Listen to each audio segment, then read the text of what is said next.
I'm sorry. Huwag mong sisihin yung sarili mo. Mangyayari talaga ito. Ayos lang ako. Sakit. Wala pa rin signal. Paano tayo makakatawag ng tulong? Kailangan madala ka na sa ospital. Leon, sorry talaga. Kailangan mangyari na to. Kasalanan mo talaga. Kailangan mo talaga mag-sorry. Hana!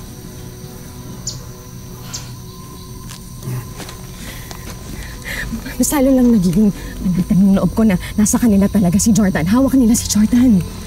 Narinig mo ba yung sarang mo? Si Jordan pa rin naisip mo. Tingnan mo si Leon, no? Hana, buhay ni Jordan ang nakataya dito. Si Leon hindi.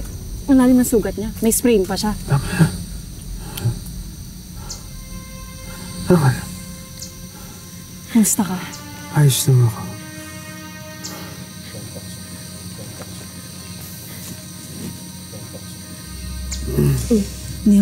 Leon!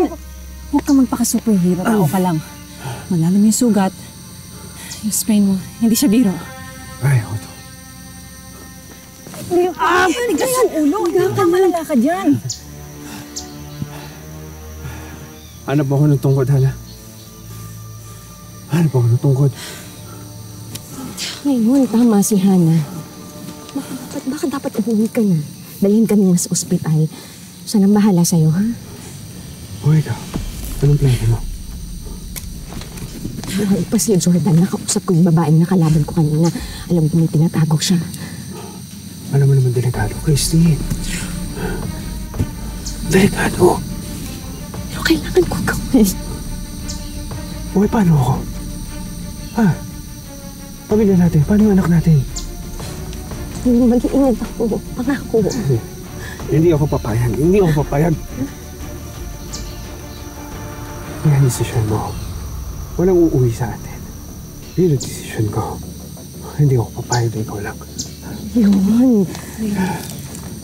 Delikado.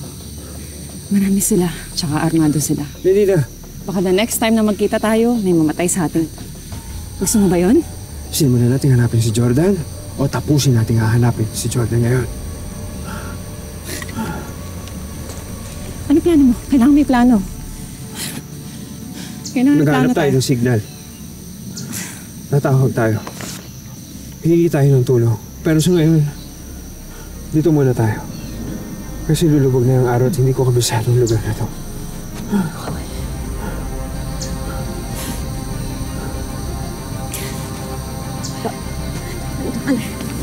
First signal eh.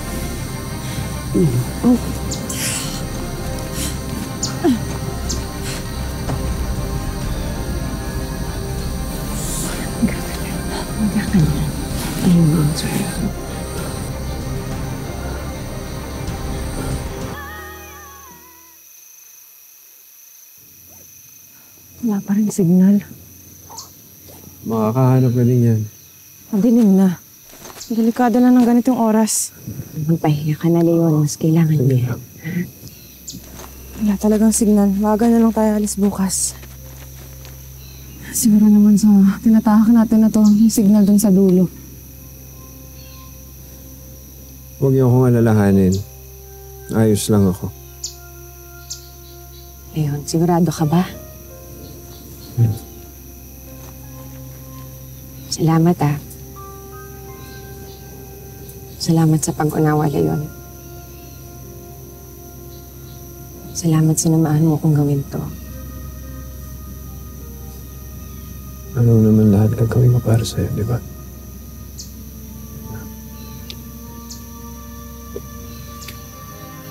Tingnan na. Pahinga ka na. Parang signal.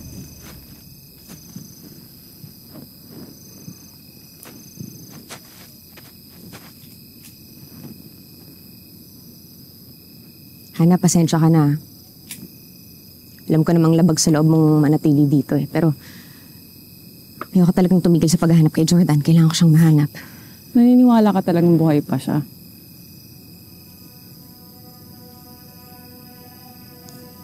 Hana, nung nawala ako, nakala ng lahat na patay na ako.